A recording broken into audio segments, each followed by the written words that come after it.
ներկայացնի։ Կոչվում է իներցիայի օձ, այսինքն այդ հենց այն բանն է, որ ես ասեցի, որ երբ որ դու գոհ ես քո կյանքից եւ այլևս չես ուզում առաջ շարժվես, քեզ օձը գցում է ներքև, ասում է, չէ, քուր ջան, էս իլյուզիա է,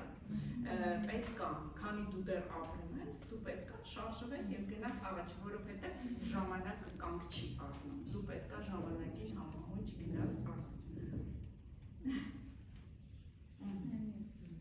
Կներկավ այդ օձը խանգարում է մարդուն ներելու հետ։ Եթե գիտեք մարդու ու չի կարող։ Նայեք, այս իրական շարժվորը խաղը, ինքը ոնց որ հոգեբանական տրանսֆորմացիոն խաղը,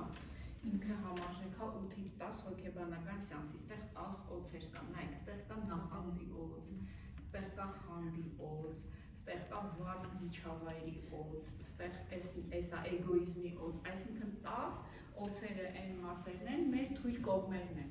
Իրական մեզ խաղը ոնց է, դու մի հարցումով մտնում ես եւ ինքը խաղը ասում է ինչն է քեզ խանգարում, որ դու առաջ գնաս, ինչի չստացվում քո մոտ, նետերեն են, ինչ անես, որ գնաս առաջ, ու ամեն մարդու մոտ դա ինդիվիդուալ է ոնց որ էլի, ամեն մարդ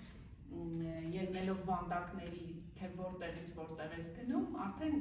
ոնց որ հասկանում ես ինչն է իրականում քեզ խանգարում։ Ես նաև ունեմ սրա մեծ տարբերակը հատակի, դա ես այն նկարել, մի քիչ իհարկե նկարչությունից լավ չեմ, բայց ինքը հայատառ է։ Ես մտածեցի, որ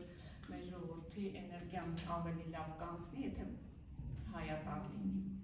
Հիմա եկեք մի հատ